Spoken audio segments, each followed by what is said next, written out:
Saint Jerome வேதத்தை லத்தீனுக்கு மொழிபெயர்த்தவர். சபையின் 4 பெரும் லத்தீன் எழுத்தாளர்களில் ஒருவர் செயின்ட் ஜெரோம். மற்ற எல்லாரையும் விட சிறந்த தனித்துவம் வாய்ந்த வேத அறிஞரும் பரிசுத்த வேத எழுத்துக்களை மொழிபெயர்த்தவரும் இவரே. கத்தோலிக்க சபையால் அங்கீகரிக்கப்பட்ட வல்கேட் வேத மொழிபெயர்ப்பை ஆக்கியவர் இவரே. டால்மேஷியாவில் கிபி 340 பிறந்தவர். செல்வந்தமான புறஜாதி குடும்பத்தில் பிறந்து வளர்ந்த அவர் தன் 20ஆம் வயதில் ரோம் நகருக்கு சென்றபோது கிறிஸ்தவத்துக்கு மாறி ஞானஸ்நானம் பெற்றார். ட்ரையர் என்னும் ஜெர்மானிய ஊரில் இருந்த இறையியல் பள்ளியில் இறையியல் படித்துவிட்டு துறவியாக வாழும்படி சீரிய பாலைவனத்துக்கு சென்றார். 40ஆம் வயதில் அந்தியோகியாவில் போதகராக அபிஷேகம் பண்ணப்பட்டார். பின் கான்ஸ்டான்டினோப்பிளுக்கு போன போது செயின்ட் கிரெகரியை சந்தித்து அவருடன் நண்பரானார்.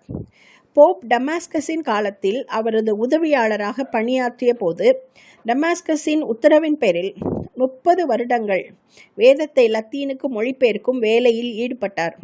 அவரது கடுமையான கோப மனநிலையும் தன் அறிவார்ந்த எதிர்ப்பாளர்களுக்கு அவர் வைத்த விமர்சனங்களும் சபைக்குள் அநேக எதிரிகளை ரோம் நகரில் அவருக்கு சம்பாதித்து கொடுத்தது. எனவே ரோம் நகரை விட்டு வெளியேறும் சூழ்நிலை வந்தது. பின் அவர் பெத்லகேம் நகருக்கு சென்று ஒரு மடாலயத்தை அங்கு ஸ்தாபித்தார். தன் எஞ்சிய காலத்தில் ஜெபம், வேத படிப்பு மற்றும் துறவற பணிகளில் ஈடுபட்டார். ரோம் நகரில் இருந்தபோது போப் இல்லத்தில் ஒரு நூலகத்தை ஏற்படுத்தினார். சங்கீதங்களும் 4 புதிய ஏற்பாட்டு நூல்களும் புதிய ஏற்பாடு பற்றிய விளக்க உரைகளும் எழுதி சேர்த்தார். அந்த 20 ஆண்டு கால உழைப்பு லத்தீன் வேதத்தின் சிறந்த பகுதியாக சேர்க்கப்பட்டது. கிபி 355 ரோமை விட்டு பெத்லகேமில் வாழ்ந்தபோது அங்கும் பெரிய ஒரு நூலகத்தை மடாலயத்தில் நிறுவினார்.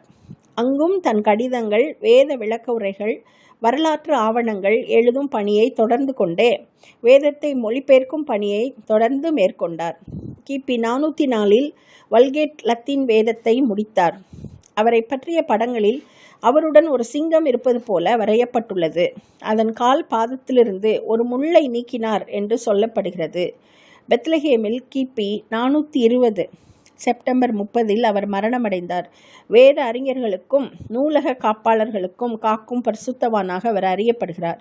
செயின்ட் ஜெரோமின் பிரசித்தி பெற்ற வாக்கியம், வேத வாக்கியங்களை ஆராய்ந்து பாருங்கள், தேடுங்கள், கண்டடைவீர்கள் என்ற கிறிஸ்துவின் 2 பெரும் கட்டளைக்கு இணங்கியே நான் வேதத்தை மொழிபெயர்க்க தொடங்கினேன். பவுல் சொல்வது போல கிறிஸ்துவே தேவனுடைய வல்லமையும் தேவனுடைய ஞானமுமாயிருக்கிறார். வேத வாக்கியங்களை அறியாதவன் தேவனுடைய வல்லமை ஞானத்தையும் அறியவில்லை. எனவே வேத வாக்கியங்களை அறியாமல் இருப்பது கிறிஸ்துவை அறியாமல் இருப்பதற்கு சமமே. ஏதாவது வேலையை செய்து கொண்டே இருங்கள். பிசாசு உங்களை வேலை செய்பவராக பார்த்து விலகட்டும். நல்லது சிறந்தது மேலானது. உங்கள் நல்லது சிறந்ததாகும் வரை, உங்கள் சிறந்தது மேலானதாகும் வரை ஓய்வெடுக்க வேண்டாம். நன்றி.